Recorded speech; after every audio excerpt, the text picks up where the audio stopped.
Alrighty, what is good, everybody?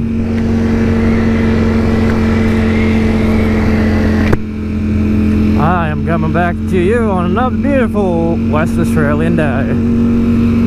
And being that it's such good weather, I decided that, you know what, I was going to do something with the bike, and lo and behold, well, something happened with the bike. So my friend reached out to me and was like, oh, a couple of our other friends are going on a track day, let's go down and have a look and see how good they are. Well, not how good they are, but as in, like, you know, just support and shit. And you know what, I don't need much of a reason to hop on the bike and go for a ride as such, because the shit is quite enjoyable for me to do, and obviously it's a hobby, so I was just like, a yes sir. Oh, the bikeables, hey!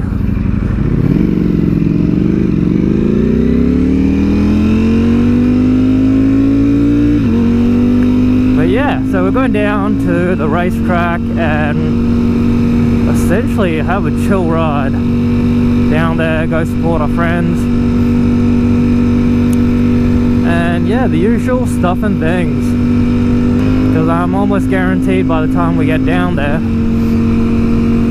they'll be well and truly into the swing of things, and yeah, there'll be some other bikes down there we can have a little gaze at.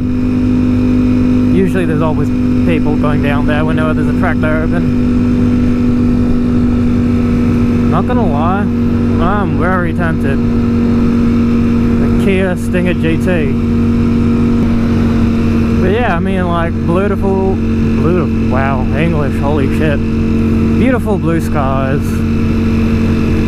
Why would I not be wanting to be on the bike right now? I am not going to be behind that bugger. A little bit of a up-a-date as to what's going on modification-wise with my biker boy. Well, I'm the biker boy, but what's going on with my bike?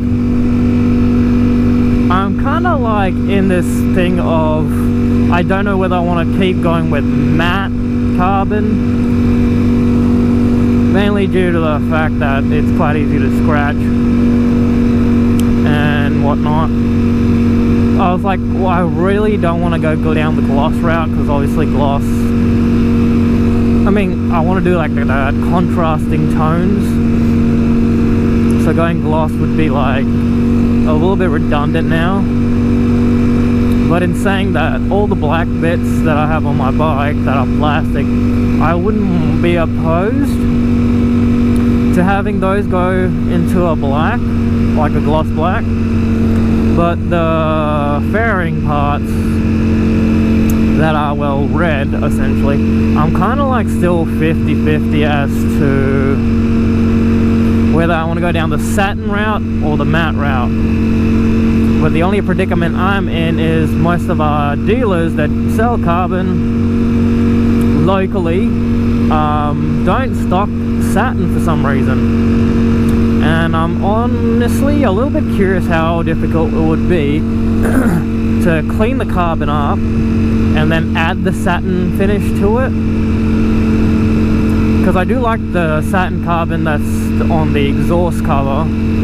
Sorry, not exhaust cover. Yeah, no, it is the exhaust cover and the heat shield. Those are both satin, and I do like the look of it, essentially. So I'm just like, I'm not opposed to that.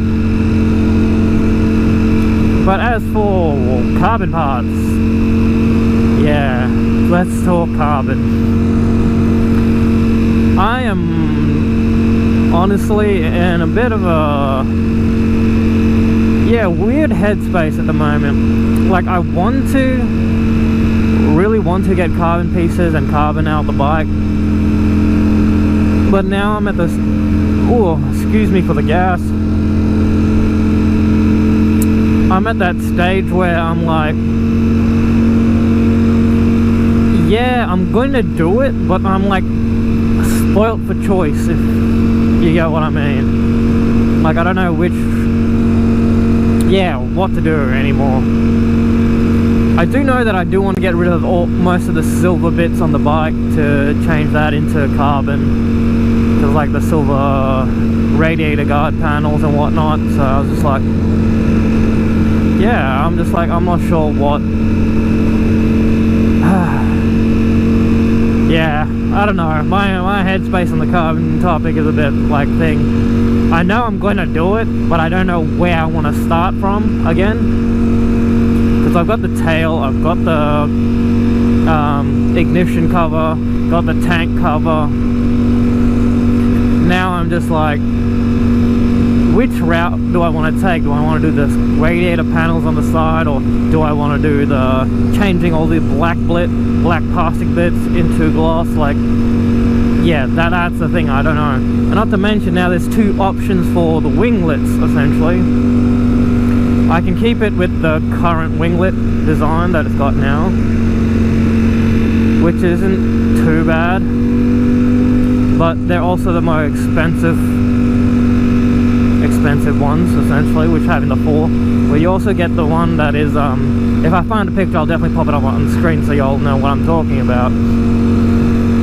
It's a little bit more of a low profile, and it's kind of like a V-shape, yeah, winglet, essentially, that attaches from the top part to the bottom part. Like, I don't know how good, like, look-wise it will look, but in saying that, like, both carbon winglets options that I take is going to be easily, I would say, $1,300. So it's a sizable chunk of change to drop down on carbon winglet, especially if I'm like, I don't know which route I want to go down, essentially. So it's just like,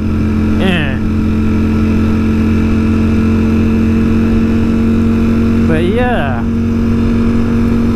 real doozy, essentially.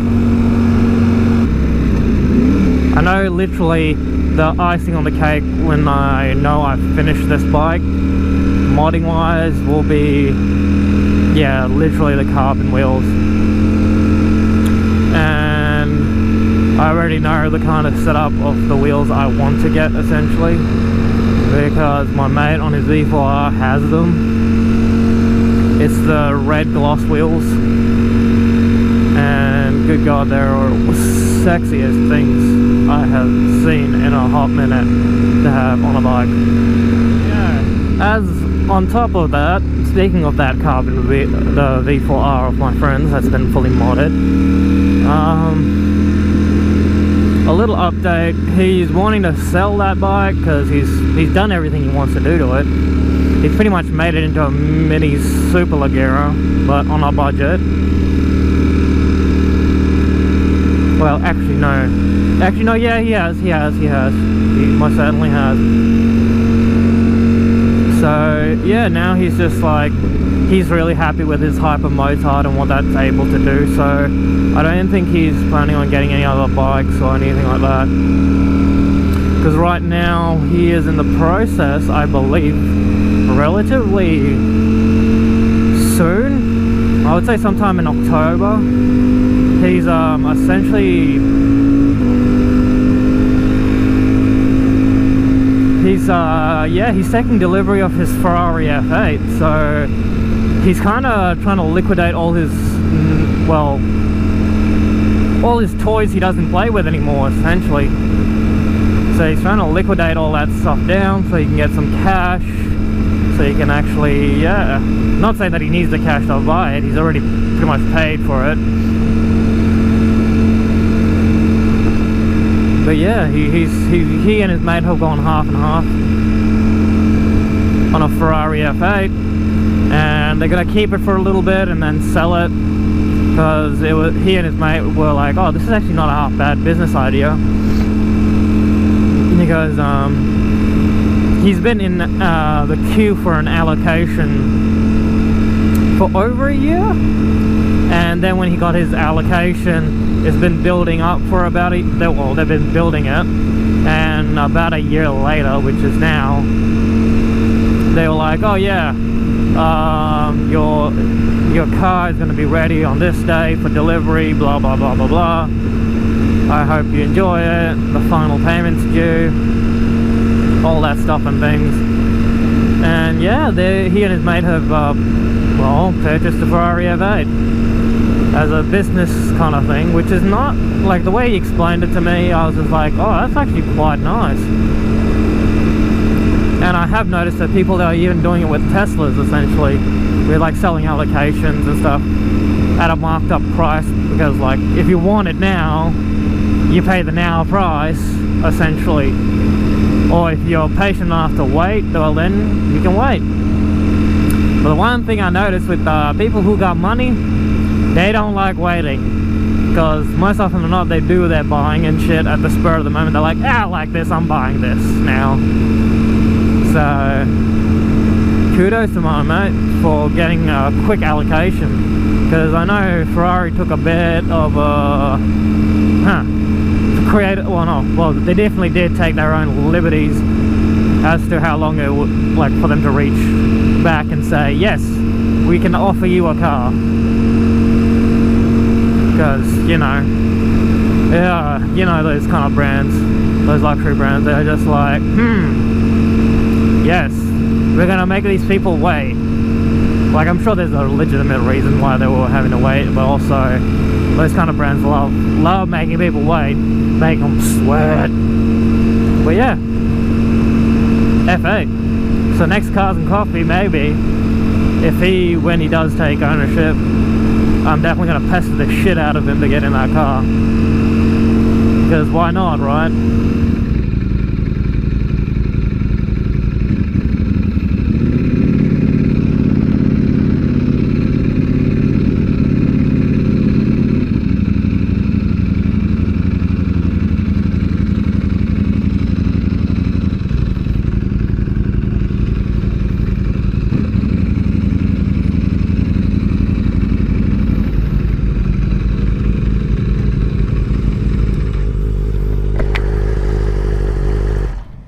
Can park wherever. Can park in there.